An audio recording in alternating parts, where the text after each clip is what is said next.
मंडळी, महाराष्ट्राच्या राजकारणात काही वेळा अशा गोष्टी घडतात की ज्या फक्त आकडेवारीत मोजायच्या नसतात, तर त्यामागे मोठं राजकीय समीकरण दडलेलं असतं। बेस्ट पतपेढीच्या छोट्याशा निवडणुकीत झालेलं घडामोडींचं नाट्य हे तसंच आहे। इथे झालेला पराभव हा फक्त एक पराभव नाही, तर ठाकरे बंधूंच्या एकत्रीकरणाचं पहिलं अपयशी पाऊल आहे का, असा मोठा प्रश्न उभा राहिलाय। आज आपण जाणून घेणार आहोत की या निकालामागे नेमकं काय कारण दडलं होतं, शशांक रावांचा विजय नेमका कसा झाला, भाजपने पाठीमागून कोणती भूमिका बजावली आणि सगळ्यात महत्त्वाचं म्हणजे ठाकरे बंधूंचं हे एकत्र येणं खरंच मुंबई महापालिकेत फरक पाडणार आहे का, की ही जोडी सुरुवातीलाच हरली आहे। नमस्कार, मी सृष्टी आणि आपण पाहताय त्याचं काय महाराष्ट्र। मंडळी, बेस्ट पतपेढीच्या निवडणुकीत जे घडलं त्याकडे सुरुवातीला अनेकांनी फारसं गांभीर्यानं पाहिलं नाही, कारण ही निवडणूक होती फक्त 15,000 मतदारांची। पण परिणाम जेव्हा लागले तेव्हा महाराष्ट्राच्या राजकीय वर्तुळात धक्का बसला। उद्धव ठाकरे आणि राज ठाकरे हे दोन बंधू तब्बल 18 वर्षांनी पहिल्यांदाच एकत्र आले आणि त्यांनी उत्कर्ष पॅनल उतरवलं। पण काय झालं, 21 पैकी एकाही जागेवर विजय नाही। दुसरीकडे शशांक राव यांच्या पॅनलनं तब्बल 14 जागा हिसकावून घेतल्या आणि उरलेल्या 7 जागा भाजपच्या पाठबळावर उभ्या असलेल्या प्रसाद लाडांच्या पॅनलच्या नावावर गेल्या। याचा थेट अर्थ म्हणजे ठाकरे बंधू एकत्र आले तरी जनतेला त्याचा काहीही प्रभाव पडला नाही। शशांक राव यांनी विजयाचं रहस्य स्पष्ट करताना एक गोष्ट स्पष्ट केली की हा विजय आहे कामगारांचा, कारण मागील 9 वर्षांपासून उद्धव ठाकरे यांच्या शिवसेनेची बेस्ट मध्ये सत्ता होती आणि या सत्ता काळात कामगारांच्या हिताऐवजी खासगीकरण, भ्रष्टाचार आणि अपूर्ण वचने यांची यादी वाढत गेली। 2017 मध्ये उद्धव ठाकरेंनी बेस्टचा अर्थसंकल्प महापालिकेच्या अर्थसंकल्पात विलीन करू असं आश्वासन दिलं होतं, पण मुख्यमंत्री झाल्यावरही ते पाळलं गेलं नाही। त्यामुळे कामगार वर्ग रुसला आणि थेट शशांक राव यांच्या मागे उभा राहिला। पण सगळ्यात मोठं राजकारण यामध्ये दडलंय ते म्हणजे ठाकरे बंधूंच्या एकत्र येण्याचं। मराठीच्या मुद्द्यावरून एकत्र येऊन ही पतपेढीची निवडणूक त्यांनी लढवली होती। चर्चेचं वादळ उठलं होतं की मुंबई महापालिकेतही आता हीच युती पाहायला मिळेल का। पण या निकालानं पहिल्याच टप्प्यावर दोन्ही बंधूंच्या एकतेला मोठं गालबोट लावलं।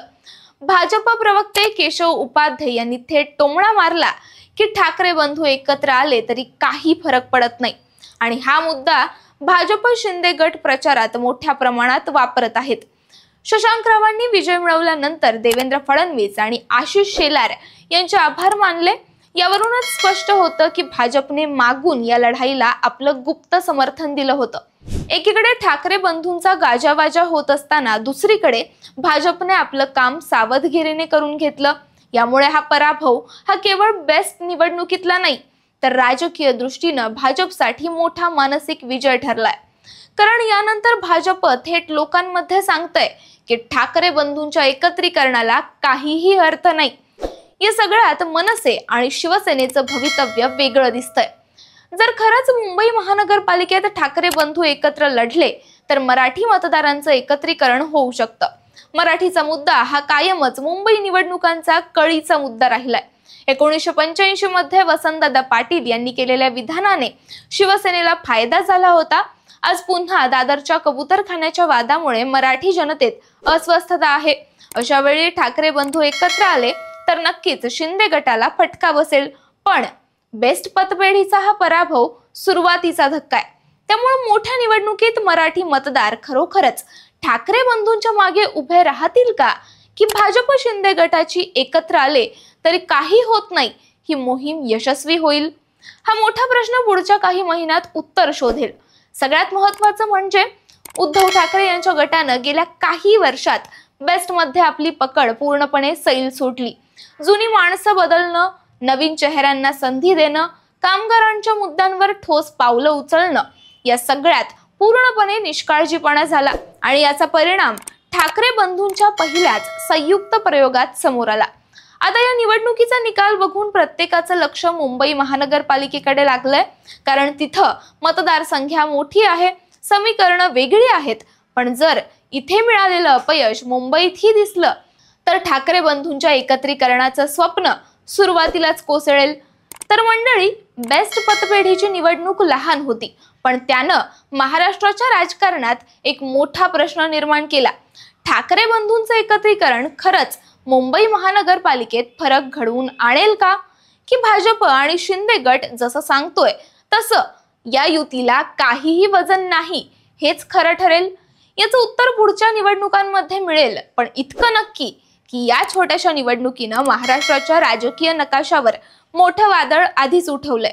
आता खरा प्रश्न असा आहे की मराठी मतदार आगामी मुंबई निवडणुकीत ठाकरे बंधूंच्या मागे उभे राहतील का, की भाजप शिंदे गटाच्या मोहिमेला पाठिंबा देतील? हाच प्रश्न महाराष्ट्राचं राजकारण पुढच्या काही महिन्यात ठरवणार आहे. तुमच्या मते या प्रश्नाचं उत्तर काय? कमेंटमध्ये नक्की सांगा. बाकी राजकारणाच्या आखाड्यात आपली नजर कायम असणारच आहे, तेव्हा कुठेही जाऊ नका, पाहत रहा, सबस्क्राईब करा. त्याचं काय महाराष्ट्र.